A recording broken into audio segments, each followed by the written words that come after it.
Good morning, good afternoon, or good evening, everybody. Welcome to the Changemaker Forum here through the Search Inside Yourself Leadership Institute.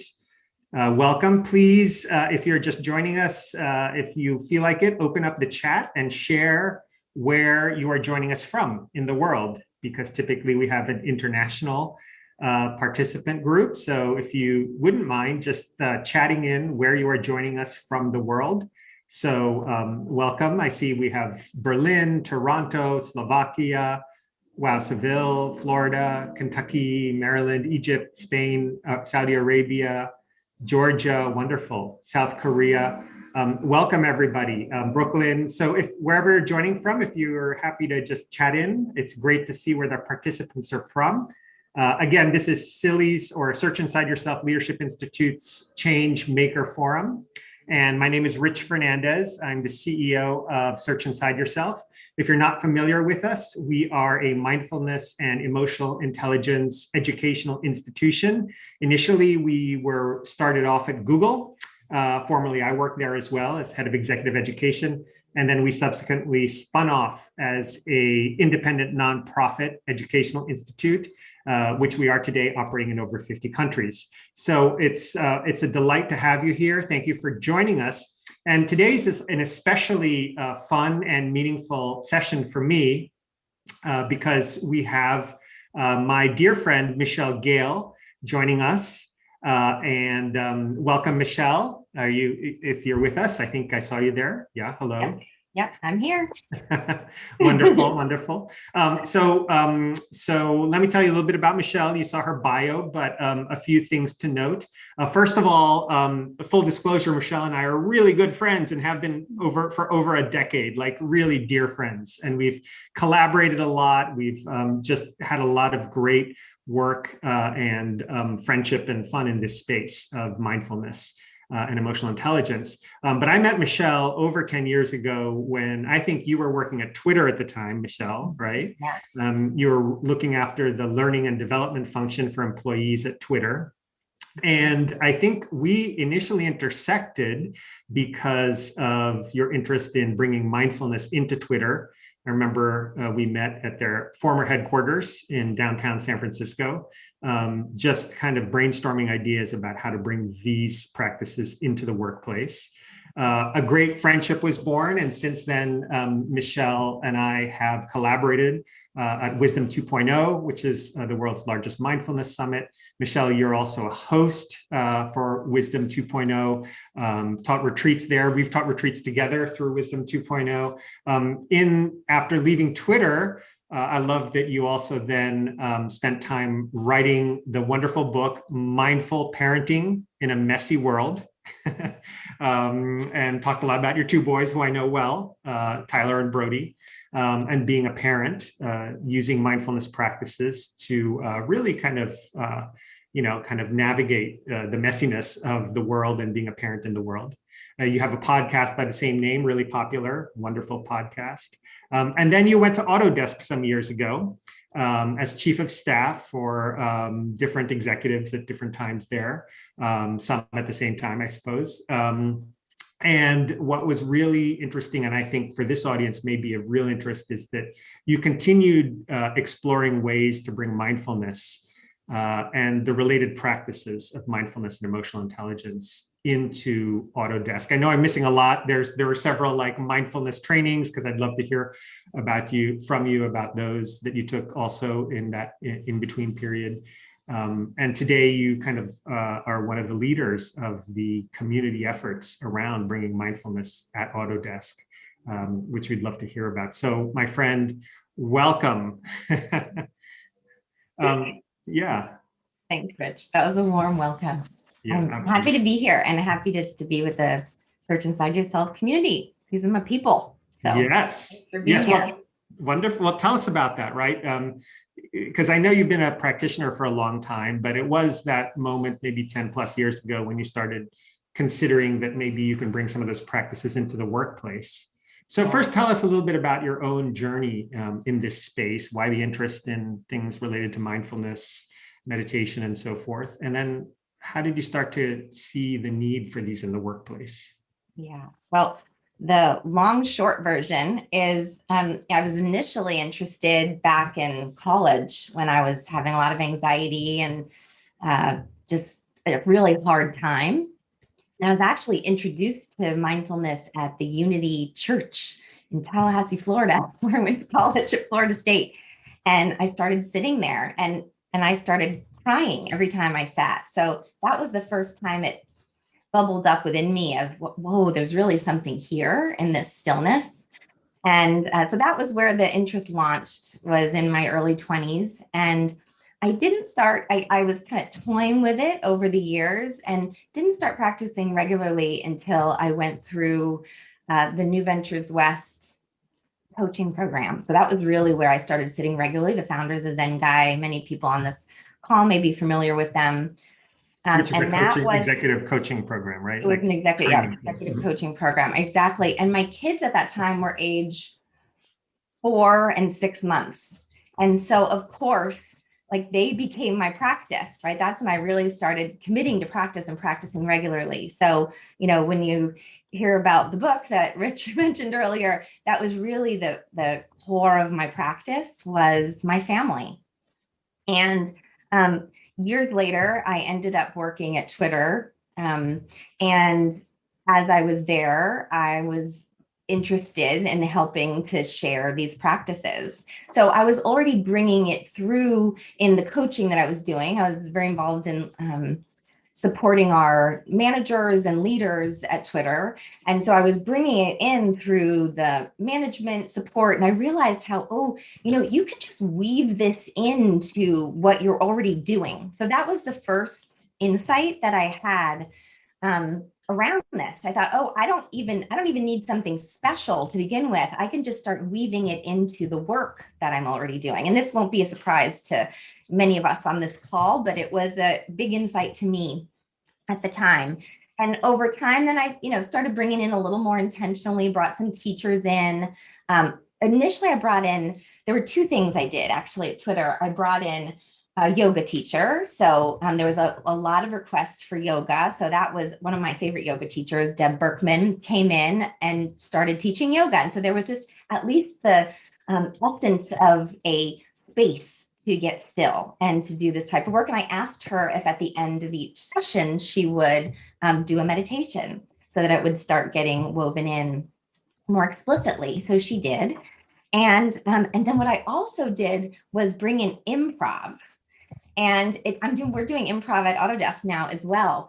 Improv to me was this sneaky way to bring in presence that was fun and nobody knew, what was happening.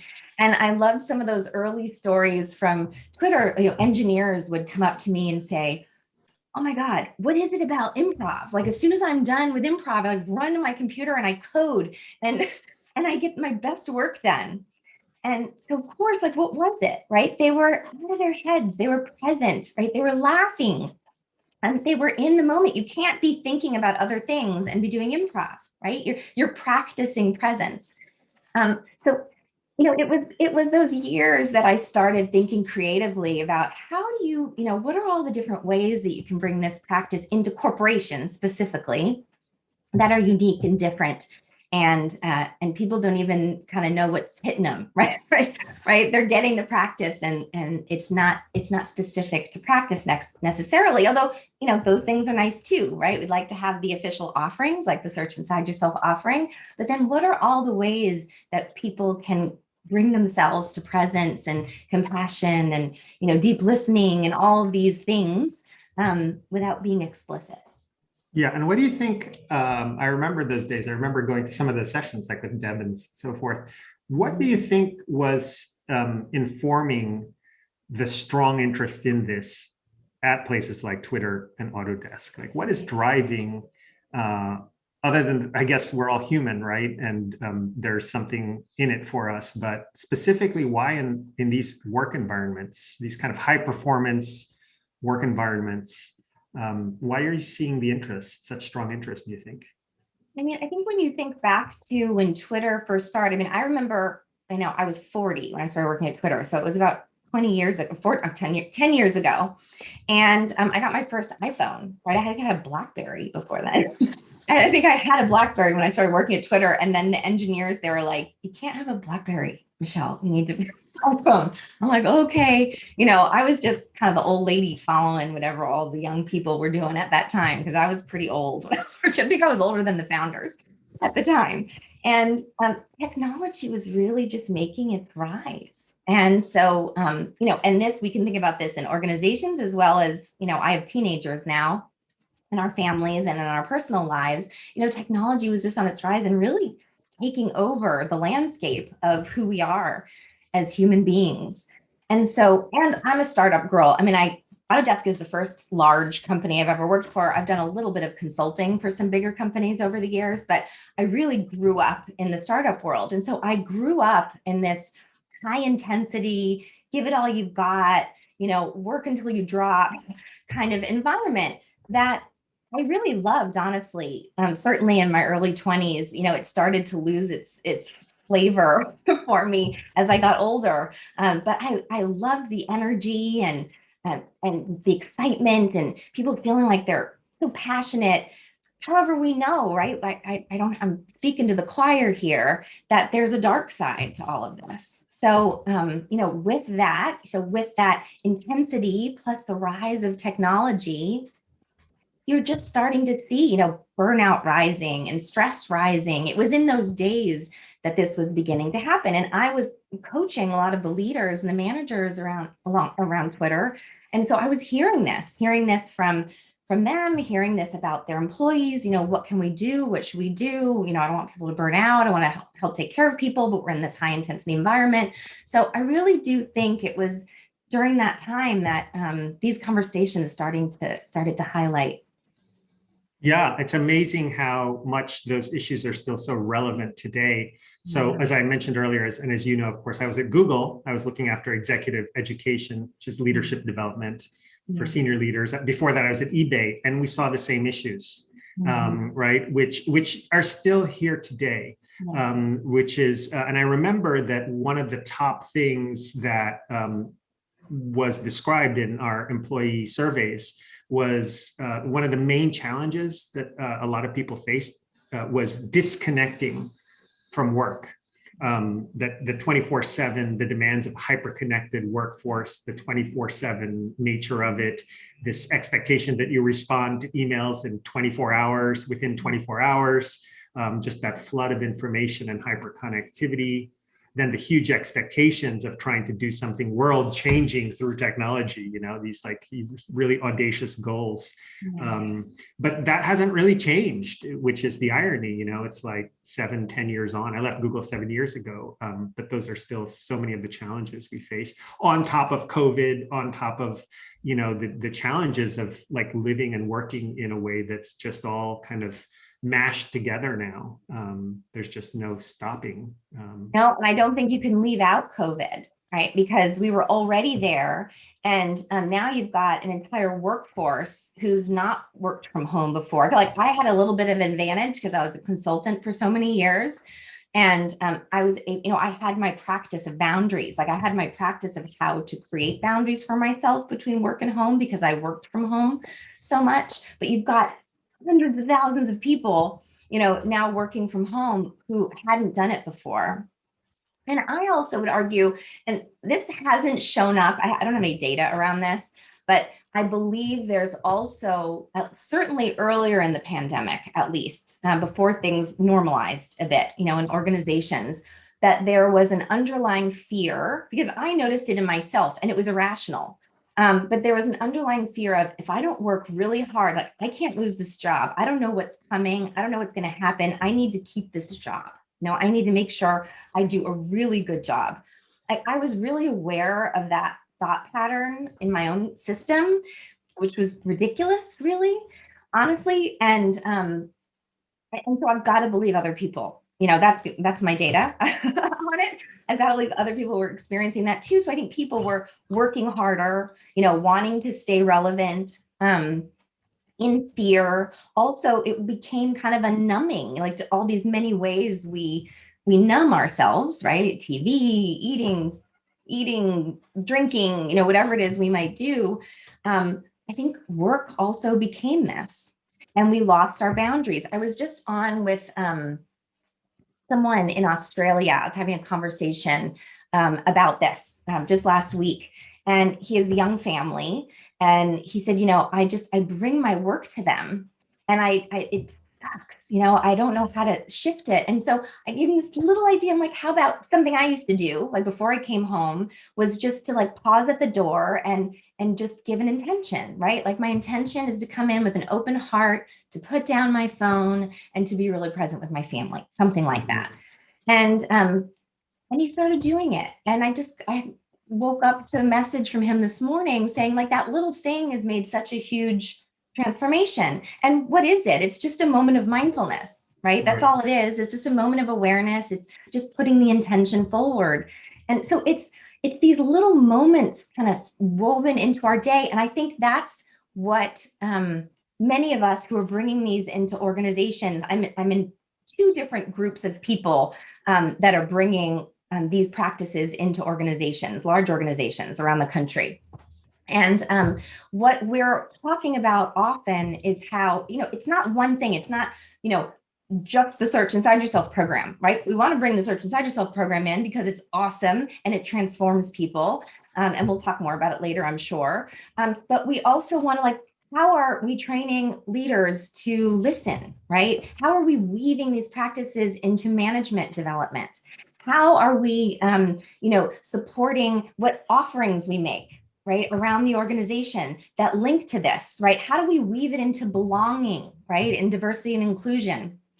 So I think there's much more exciting to me to see this really holistic approach and the vision of it expanding even more so than I've seen it over the years, right? And we've been on a massive trajectory the last decade with these practices and organizations, but it's getting more stealth in a really interesting way now.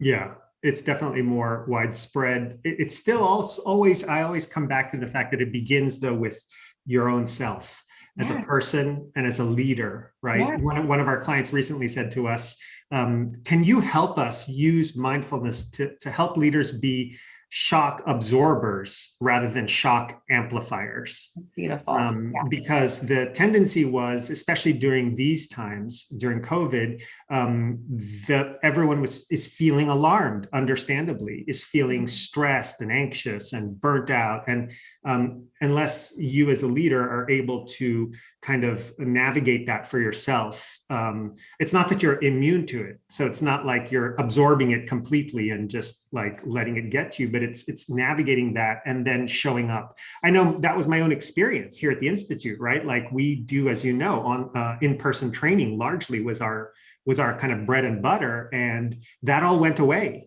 So we had to kind of reinvent ourselves for an online experience. But there was a lot of stress and anxiety related to that I experienced. What more just as a person, not knowing for the safety of the family and my own self and the team. And so I remember days of just giving myself that time to take a walk or, or just sit outside in my backyard, do some gardening, maybe do some meditation, ways to just kind of reset my system and give myself the space and time. And I think that's what leaders are looking for also, finding ways to just give themselves a reset. But you have your own journey on that too, Michelle, right? So like, how did you refine these skills of mindfulness? I know, of course, you're a certified teacher through Search Inside Yourself. So tell us a little bit about how you develop that skill set for yourself and then how you offer it to your colleagues and leaders in your workplace. Yeah, that's a good question. So I've always been drawn to the integration piece. So I'm committed to extended practice. And I do that, and regular practice and dedicated practice. But to me, where the rubber hits the road is obviously how do you bring that into your day-to-day life, and how do I make it accessible to myself at any time, during my day. And so, my evolution in the practice has been in that way, really. I would say it's not that that the dedicated practice hasn't amplified that, but I think bringing it in even in how I think about, what role I want to have next. So this comes to mind, right? I decided, like, I'd coached a few chiefs of staff as an executive coach, and I thought, oh, this is a really interesting role, and so I think I'm going to noodle around for this type of a job. And I ended up speaking at a conference and meeting somebody who worked at Autodesk, mentioning to them I'd seen the chief of staff roles posted, and she introduced me to who's been my boss for the last 2.5 years. I have supported I've supported his boss for a while, for 6 months as an interim chief of staff. So I was working with both of them. But other than that, I've worked for him for 2.5 years. He's an incredible leader. We have an amazing partnership. But it became clear to me in my interview with him, and I was explicit with him about my interest in this, and explicit with him that I would like to bring it to Autodesk, like that it would be my side gig when I joined, and he should be okay with that because I wouldn't be able to stop myself. And so we had this really great conversation up front about it. And some people might think him and I were a little mismatched. Maybe people that know him, he's been at the company for 15 years. Maybe people thought, we might be a little bit mismatched. And actually, we even said it as we were interviewing, but I think he has his really high emotional intelligence, and he's never gone through a program or like put intention around it, right? It's not his deal, but he's intuitive enough and emotionally intelligent enough to know someone like me was going to kind of complete him as a leader. And so we have this amazing partnership. So I share that story because it's not just in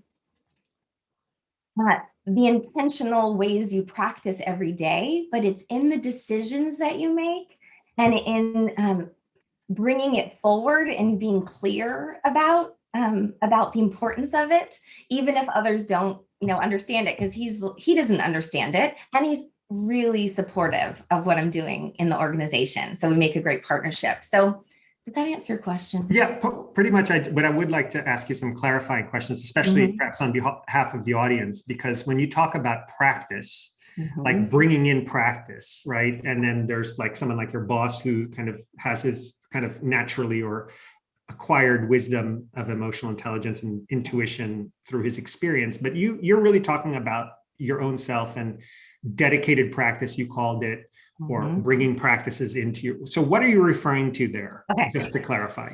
Good question. I know the answer, but I just think it's helpful to like very clearly spell out like what we're talking about when we say. We know what dedicated practice is, right? So stopping in the morning for 20 minutes, listening to guided meditation, sitting in silence. I've went on a lovely day-long outdoor retreat with Mark Coleman and Lori Schwambach recently out in the hillsides of the Bay Area, which is amazing. So dedicated practice that you take, the time that you take to practice on a regular basis. And then integrated practice is more, how do you weave it right into, we teach this in Search Inside Yourself, how do you weave it into your day-to-day? And thinking of my role in Autodesk, I knew I wanted to start bringing in like a question that we answered, right? To bring some reflection into our meetings, our leadership meetings. And I knew it was going to take a little bit of maneuvering to make that happen, because it was going to be uncomfortable, with our leadership team. Yet it's become a beautiful ritual that we have, right, as a team. So I would consider this an integrated practice, right, in a leadership team. As we start our meetings, we answer a question. Sometimes it's super light and funny and easy, and sometimes it's, and the team's always like waiting to see, like, what's Michelle gonna do? Like, do I have to be vulnerable right now, or is it gonna be something funny and light? But it's that moment of pausing and reflecting together as a team. And it's also in Autodesk is recently really focused on decision-making as an internal organization, which is not unique to organizations wide. However, it's been really helpful using the language of what the learning and development is bringing in to regularly ask our leadership team, what are we trying to do here? Like, let's pause for a minute. What do we need to get out of this conversation? So this kind of moment to stop and reflect and agree as an org. And it seems obvious, but all of these little ways that we weave it into the day makes a huge impact on ourselves, right? For me, it's been this sigh of relief for me in our organization, our small team of 9 people, 9 leaders, to be able to pause. Like, it's a breath for me, but it supported the team, and these ways of practicing integrate in an integrative way make huge impacts in organizations. Yeah, great. Did I answer that time? Yes, and there's quite a few questions flooding in, and we will, just for everyone who's listening, we'll definitely make time, at least 20 minutes for questions.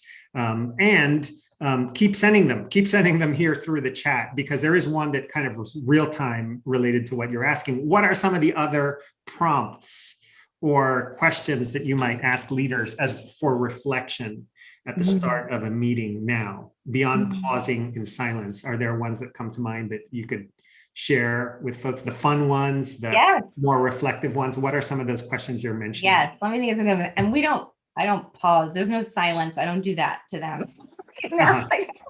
Not in my leadership meetings. Certainly in our, Autodesk Pause is a mindfulness community, and so we definitely do it there. But we don't do that in my team. Not quite yet. We're not quite there yet. So I might ask, something super simple. Just one word that that points to your emotional state today. Right? Just one word.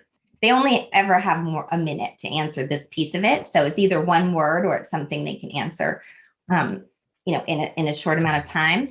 It might be something around like something that I know happened that was meaningful within the team. And so I might have them reflect on it, right? Maybe we've just gone through our employee engagement survey, and I will ask them to, reflect on one of the biggest insights you pulled from that. So I'm also helping my boss, who's the vice president of business models and pricing.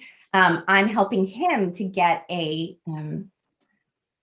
checkpoint on where the team is, right? So where is the team right now? It's really helpful. If I know we're talking about, a business model that's going to be launching, I'll have them reflect on that. Like, what do you imagine is going to be the greatest impact to the customer, on this business model, right? So getting them into that space of thinking beyond themselves, getting into that space of reflecting on themselves. Yeah, exactly. And to share some other ones that we use here at the Institute, we've used with clients is, like, what is your intention as we join for this meeting? Yes. Right? Let's just reflect on that. Simply, what's your intention coming into this? It's not just another to do, but what's your intention? What are you hoping for as an outcome? On a more personal note, like, what's alive for you this morning? Like, what's really present for you? And depending on how familiar we are with each other on the team, we might even just do like a 1-minute check-in going around the room, just hearing a little bit on a more personal point, checking in with each other. Yes. So, and that is such a good question.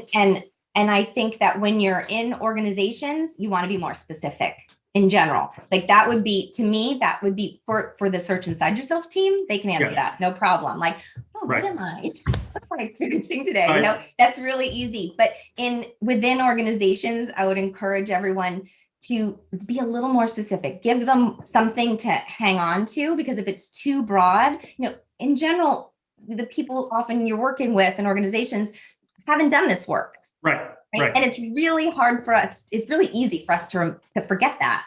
And then, you kind of lose people. Like, I don't know. What are you asking? Right. Yeah, exactly. Great. And I love one of the comments is, pause for silence with engineers. Yikes. Well, it's interesting because, again, we started this at Google. You have a largely tech culture as well. Once we sort of set the bar around what the research says, which is that we're distracted about 47% of the time. We're not paying attention. We're in the last meeting, or we're thinking about the email that needs to happen after this current meeting. So we invite people to kind of do a mental reset. And someone made a comment in the chat here about what's the language, right? Like, and we often talk about things like bringing more mental clarity, emotional balance, and effective decision-making or skillful action. And just reflecting on those things. we call it a minute to arrive. Somebody here also pointed out taking a moment to arriving mentally, right? Yes. And I with your love mind that and frame, body. like arriving mentally. Let's just arrive mentally together. Let's just pause for a moment and just arrive mentally. Like, I think that's something that a team could hear. Yes. Okay, great. Well, let's talk about how this is now playing out. You mentioned that there is more and more interest in this. And I know from knowing you and knowing your work, of course, that at Autodesk, this has been gaining some interest, for example, and that there's actually a community of people that you have been working with. So let's talk about the community. And then at the last part, I want to ask about leaders and how to get leaders to buy into this, how that works. But let's first focus on the employees of the organization, the community of practice, as they like to call it. So tell us about how that took shape at Autodesk. Yeah, my heart's like exploding thinking about it. So about a year and a half ago, after I had been at Autodesk for about a year, so I was patient, I waited. I really got to know, wanted to get to know the culture, wanted to establish myself as a leader in the organization so people didn't think I was, wacko. As these kinds of things started coming forward. So, that happened. I felt confident. And so I just started asking around, if there were people that were kind of interested in this. And I did find that there was a very small email list with like 12 people on it or something, and an old Slack channel. We use Slack, which is a communication tool, kind of like a internal messaging for those that aren't familiar with it at Autodesk. And so I found an old Slack channel that was like mindfulness Slack channel. And so I started posting there and asking, who might be interested in meeting up weekly. And, I emailed the people on that small email list and I said, would you like to be on this email list I'm starting? And almost all of them said yes. And so that's how it started. And it's really been, up until recently, up until the last few months, very word of mouth. What I will say, and this, Rich, when you and I were talking on Friday, as we were just kind of reviewing things for this time together, what became really clear to me, it was really helpful for me actually when we spoke, was to realize how much this has been a pull, not a push, right? There has been no pushing by me, nor will there ever be pushing by me into the organization. So it's very much been I love this. It's impacted my life, and I'm open to sharing it for anyone who would like to participate. And so it really just started with these weekly meetups that have grown and grown over time. We still, we have a few hundred people on our regular mailing list, but it's growing rapidly. We have between 10 and 30 people that will show up each time we meet twice a week. And it's casual. It's, 15, 20 minutes of practice and, 5 minutes of connection time. We'll connect on chat or people can come on. And then I stay on the last 5 minutes for people to ask questions about practice or, if they want to bring it into their organization in some way. So that's really what it's been. We called it Autodesk Pause. And it grew in that way, all on its own. And it's so dear and so powerful to have this. And I knew how powerful it was for those people that live in the Bay Area. When the fires were in the Bay Area, for those that don't know this story, we had the fires last year and the skies were this orange color. I mean, it looked like Armageddon, it looked like the world was coming to an end, right, Rich? Yeah. And many of you on this call, I'm sure, were here in the Bay Area.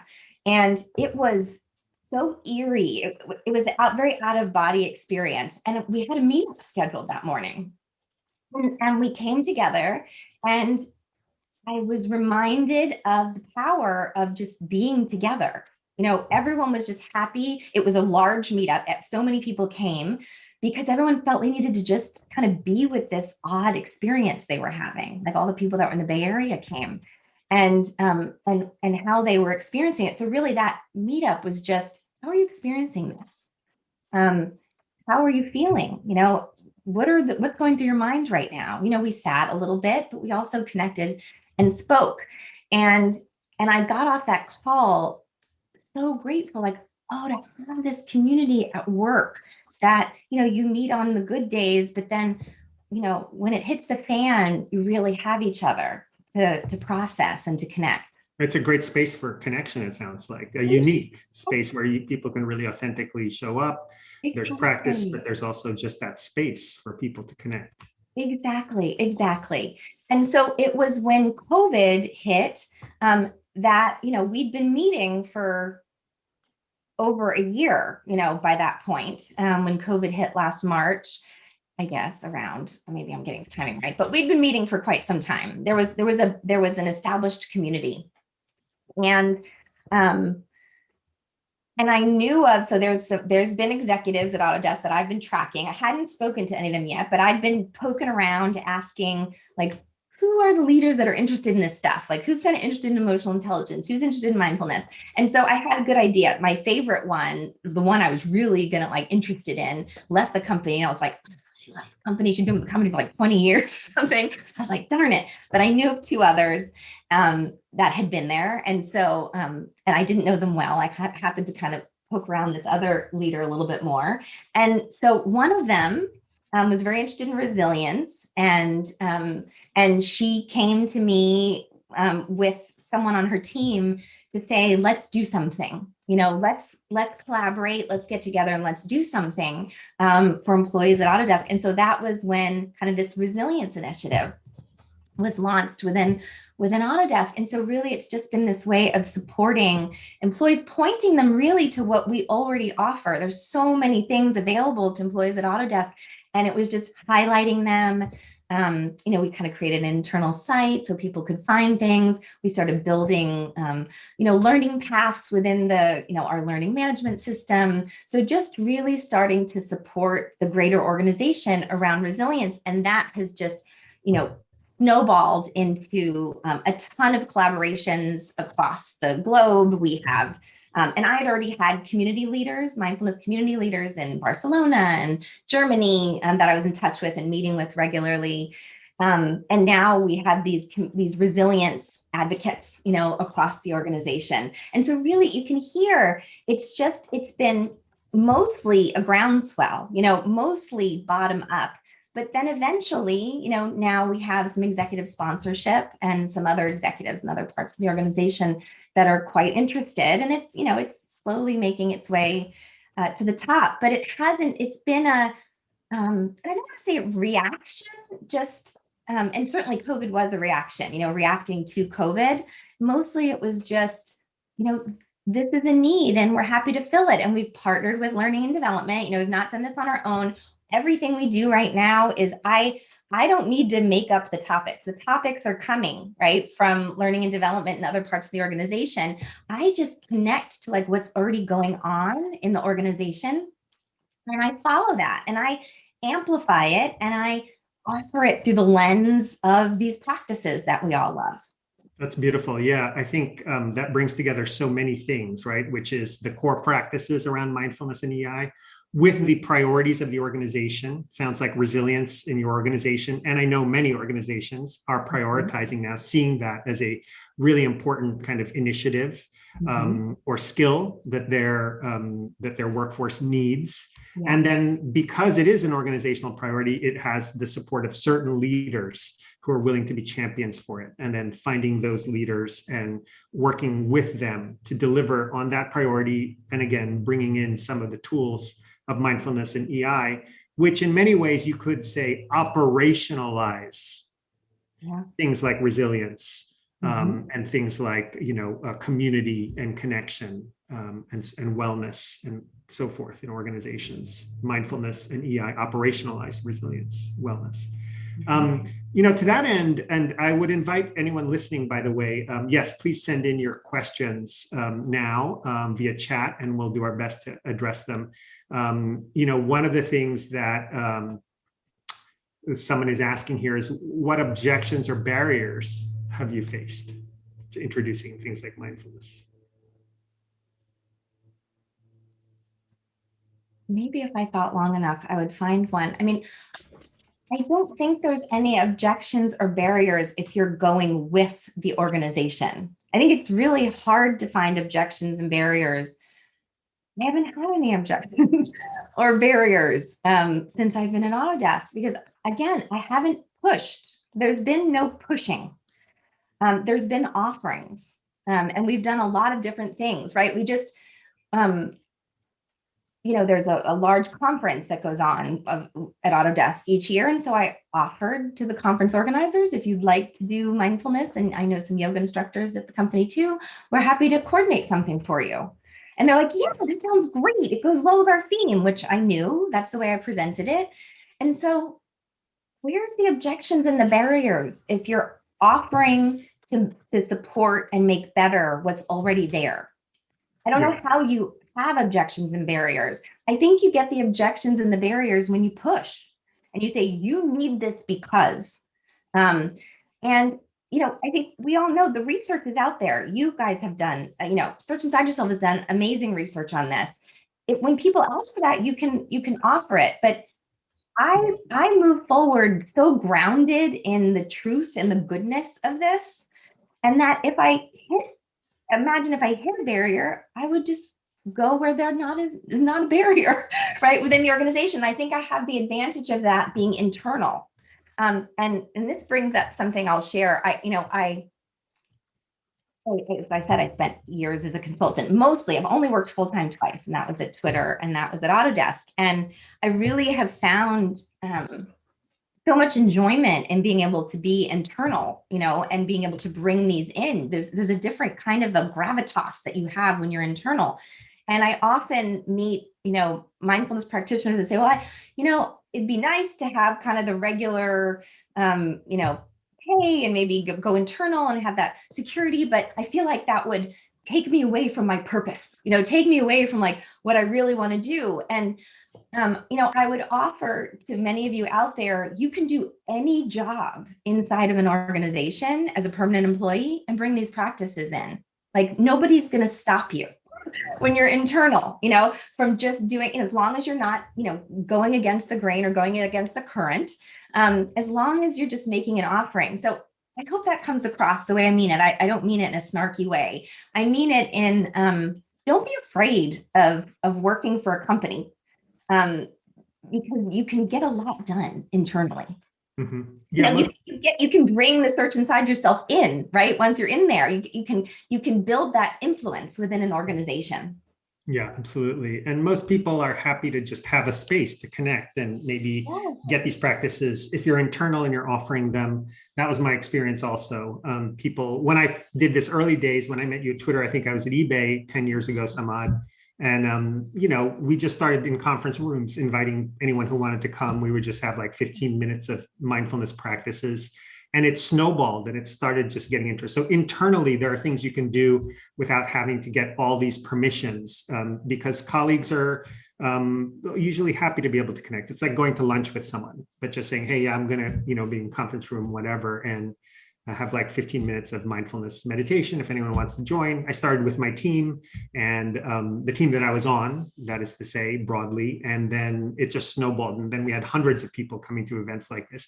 I think the one barrier that I would say to address that previous question too is that oftentimes sponsors, champions, business leaders want to know like what impact this might be having. And so what I would encourage people to do is collect data. The data will set you free. I once got in trouble because, like I said, it snowballed a few organizations ago when I was internal, and we had hundreds of employees coming to this. So I got called into a C-level conversation around why are hundreds of people going to this thing and what efficacy are you seeing? Like, why are you doing this? What impact is it? Luckily, I did pre-post data measure when people started and then when they left. And the signs were really, really good. And there's some really good data out there. In fact, what I'd like to offer everyone on the call is that we'll send you, and we can send that through chat now.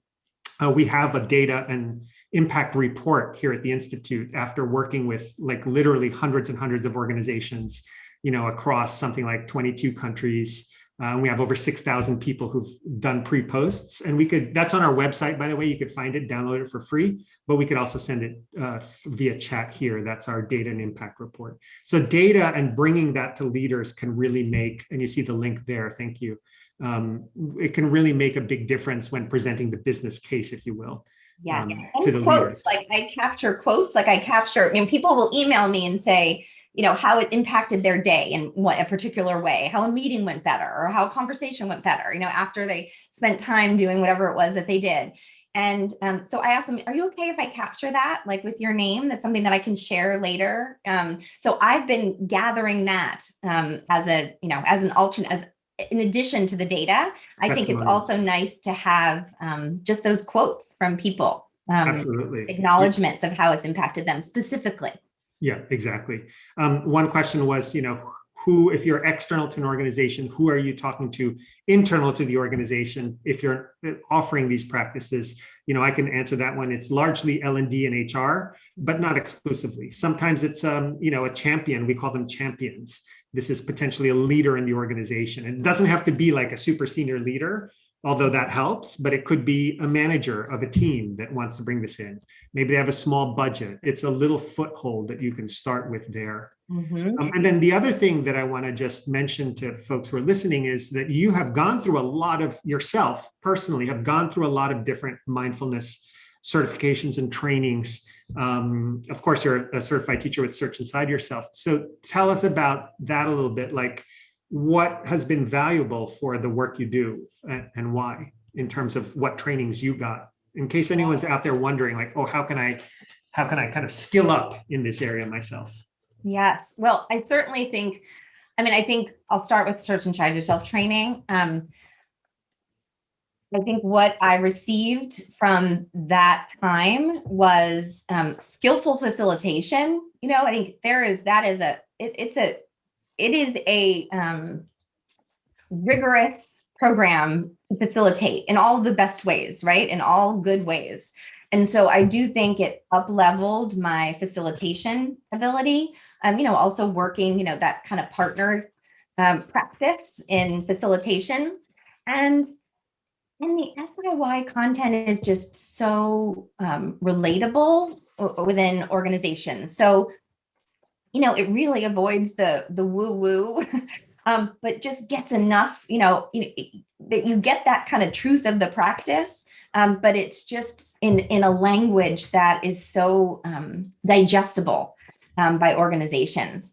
So it really helped for me, the SIY training and the SIY content to gather the way that I spoke about these practices in a way that was science-based, in a way that was practical, and in a way that was skillful. So that's what I feel like I received from the Search Inside Yourself training. Certainly I went through other trainings as well, and got different things from them. I received, different ways of practicing, different ways. So I do think it's nice as a practitioner.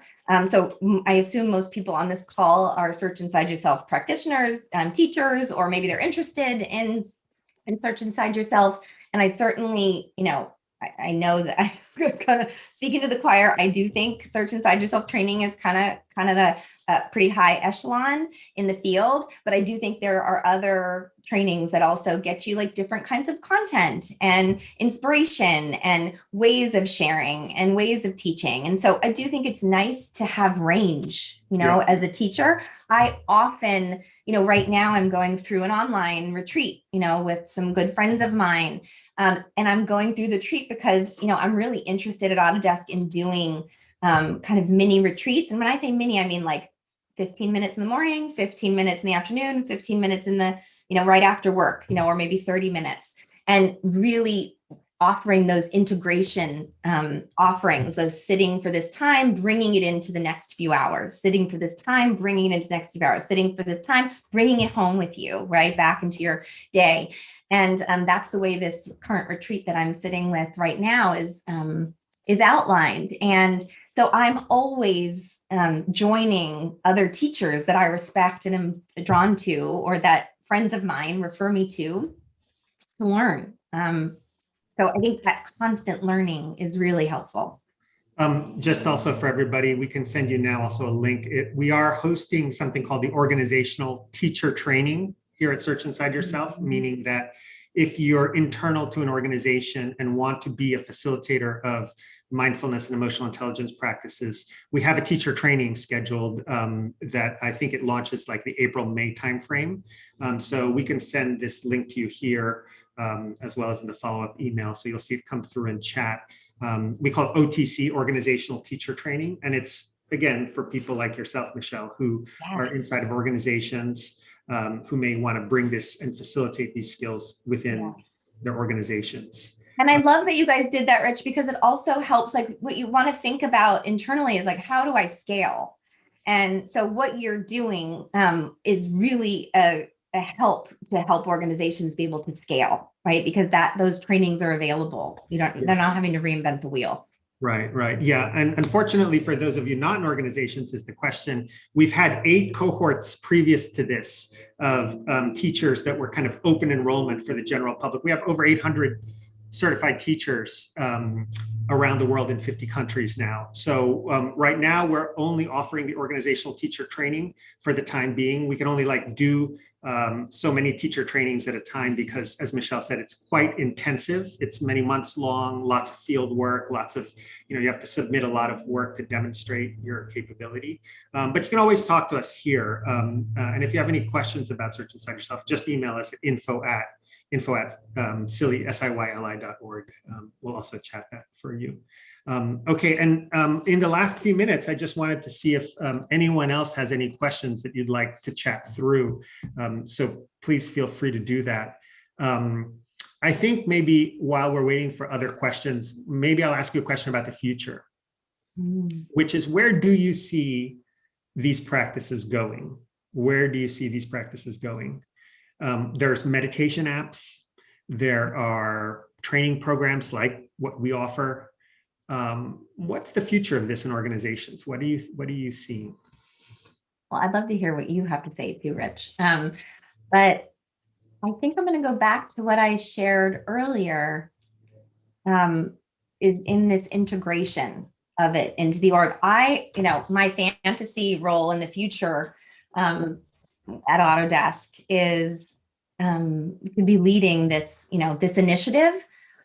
But what excites me most and what I've been doing more of is meeting with people across the organization and how do you integrate this into what you're already doing. So I think what you're going to see is more of an integration. And so I do think that, external consultants are going to be able to play a role in, internal consultants like myself, not a consultant, but internal employees can play this role. But I think you're going to see more of that integration and it not needing to be separate. But that's what I wish for it, that you certainly have your specific programs that are offered around this, but that it really becomes the fabric, woven into the fabric of the organization. And there's people internal to the organization that are helping with that, and people external to the organization helping with that.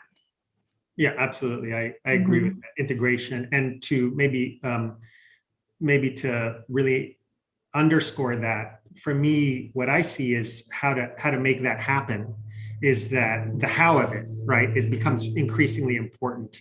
And how you make the offerings. And this is one question that just came through. What scope of an intro program? 3 months, 1 month, bites? How do you do it? My perspective, and to build on your point, Michelle, is to integrate it in people's work and in their life. They need kind of like regular, consistent, bite-size doses or interventions around this stuff.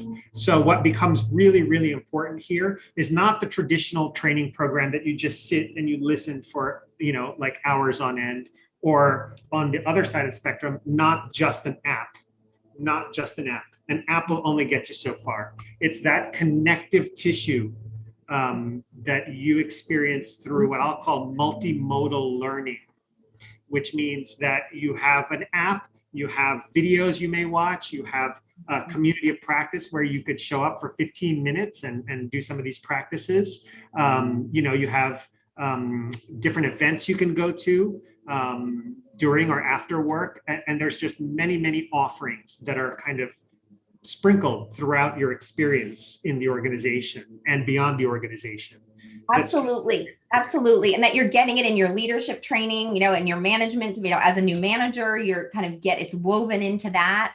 And that also, I think where we're going, I'm seeing it more and more inside of our organization is really the focus on the person in a way we haven't seen before, on vulnerability and on listening to people's stories, not just business stories, people's experience, and having spaces where people can come together and be real. That we have multiple things going on right now where people have that option that doesn't have to do anything to do with work. So I think we're going to see more and more of that. I think the line that we all know is blurred is happening inside of organizations. Like there really isn't any separation from who we are as individuals with who we are as a business leader, right? It's all the same. And I think we're beginning to see that honored inside of organizations. Yeah, that need for authenticity, vulnerability, and tapping into that also there's a new perspective that's not just okay, but something that's essential. Yes. And I know you talk about the shift from soft skills to power skills. Yes. Right? Yeah. Like power skills. Yeah. Josh Burson, who's a HR, if you want to follow an HR person, I think he's kind of the one to follow.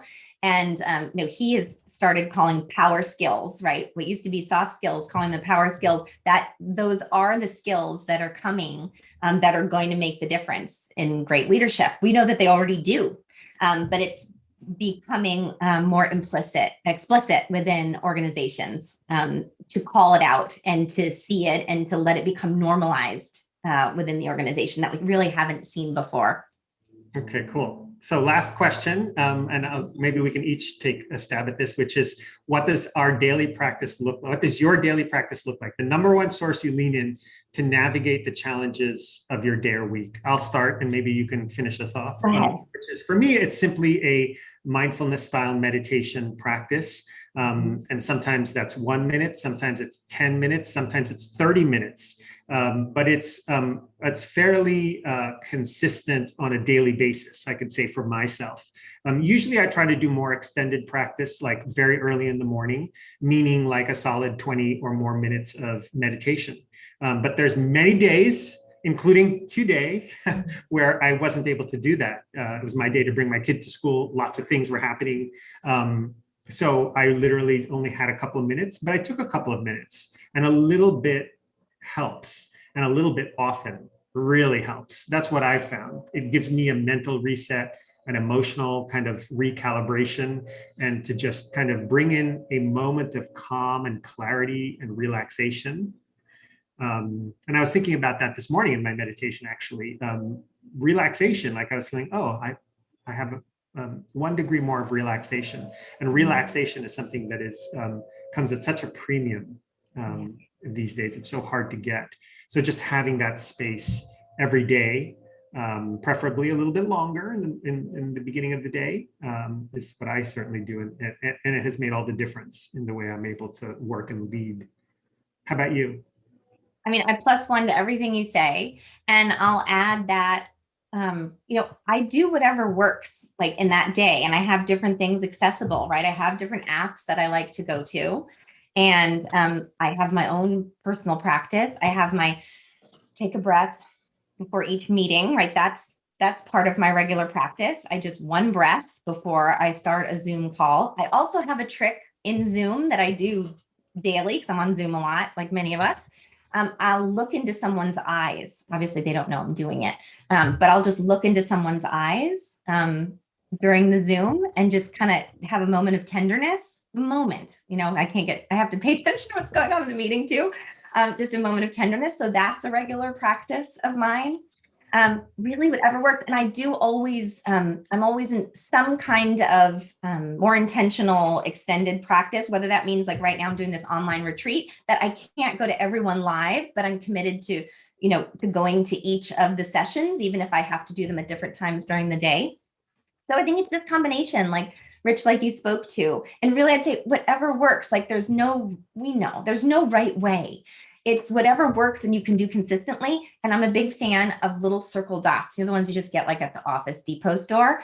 For whatever it is I'm trying to remember to do, like the eye gazing in Zoom, I did like a green sticky and I put them all around my desk, or I'll put them on little Post-it notes. I'm a huge fan of Post-it notes and any kind of little stickers or stickies to remind you to do whatever it is that you're trying to remember to do in your practice. Beautiful. Well, thank you, my friend. Moment of tenderness. I love that. And we have Scott, one of our participants and a friend who's practicing that even now as we speak. So thank you, Scott. And we could all use that. And thank you, my friend, for being our guest today and sharing so many insights for the panel. For those of you listening, you will get a recording of this since you've registered for the event. And anyone who was not able to be here live will also get a recording of this. And then you will also find this posted on our website under videos. So just go to SIYLI.org and you'll find it on the main menu where you can find the playback of this session and other ones like it. But this was great, my friend. Thank you so much. Onward. So fun to be with everybody. Thanks for coming. Thanks, everyone. Have a great day or evening. Take care.